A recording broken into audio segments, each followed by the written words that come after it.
everybody, it's me, Jose Segura, your SMEEA president. Welcome to another episode of Fireside Chat with the President. Happy Friday, everybody. All right, we got a lot to talk about, so let's get started. Let's start with Classified Appreciation Week. This whole week has been Classified Appreciation Week. Today, Friday, we close that week out. So I just want to do a big shout out to all of our CSE brothers and sisters, all the classified employees of our district, just the amazing work that they do to help keep our schools open and our children fed, and just all the hundreds and hundreds of things that classified folks do to make sure that this district is able to function and run day after day after day. So happy Classified Employees Week. I hope you all had a great week, and thank you so much for all the work that you do. Thursday night, last night, we had our SMEEA dinner. We actually had our first in-person SMEEA member appreciation event after a couple of years of hiatus, COVID hiatus.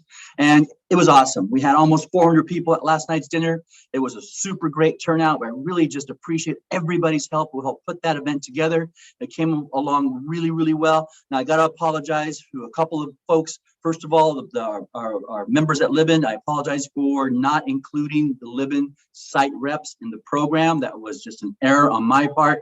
I should have proofed that a little bit better.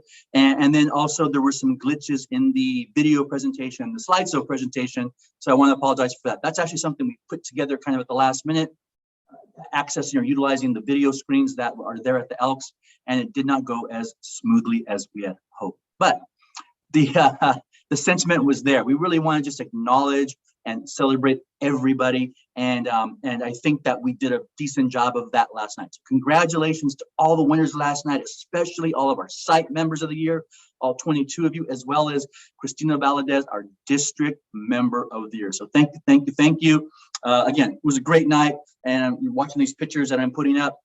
We just had the best time. So thank you all so much, and let's do it again next year.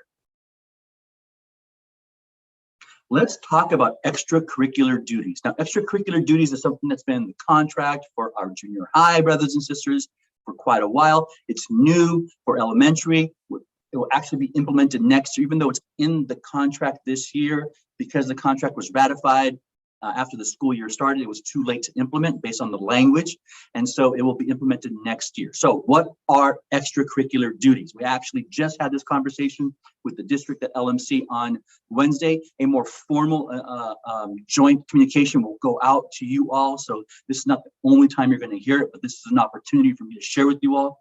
Basically, extracurricular duties are 6 hours unpaid in addition to your regular contract.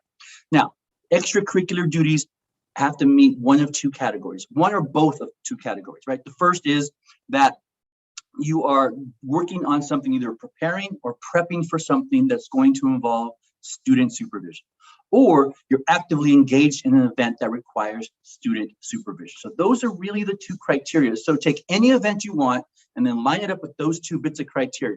If it matches one or the other or both, then it counts as an extracurricular duty.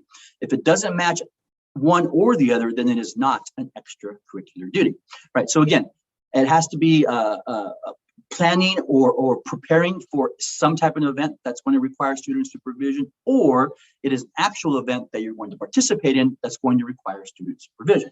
So a great example would be a school site jogathon, right? These are fundraisers that a lot of sites have. They happen during the school day, but the planning and preparing may occur after the school hours. There may be a committee of maybe parents and members who meet after school to plan and prepare for this jogathon. Your administrators are probably involved in that also. So as you're actively engaged in the planning and preparing for the jogathon, those can be considered extracurricular hours because it's going to go towards an event that's going to require student supervision. Now, actually participating in the jogathon during the school day would not count as extracurricular hours because you are already being paid to be at school, right? You're already at your job doing your work. And so if you are helping out with the jogathon during the school day, those would not count towards extracurricular hours.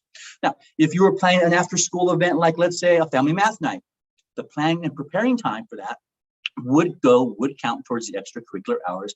And then actually attending the event and helping to manage and monitor students and supervise students during this after-school family math night, then those hours would definitely count towards extracurricular. So just to give you an idea of how you can measure that up.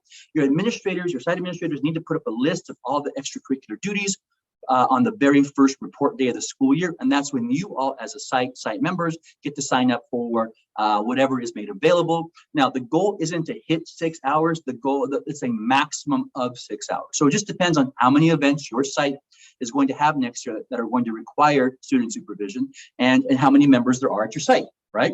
And so that will all happen on the first day back in August. So sign-up sheets should not be going out now. There should not be lists already posted at individual sites. Maybe you're having conversations about what might end up on that list, but as of right now, there's no sign-up. None of that occurs until the first report day in August.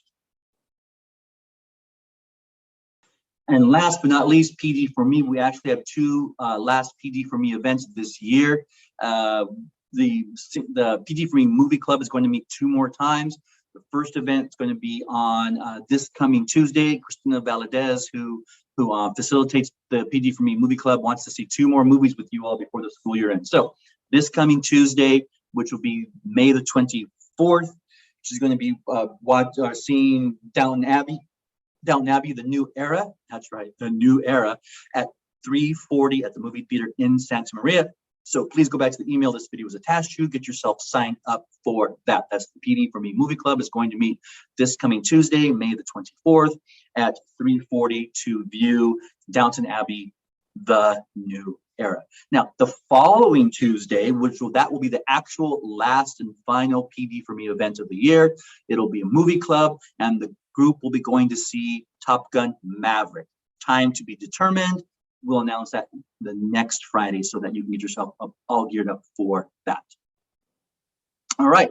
Thank you so much for hanging out with me. I really appreciate it. That's all I got for you today.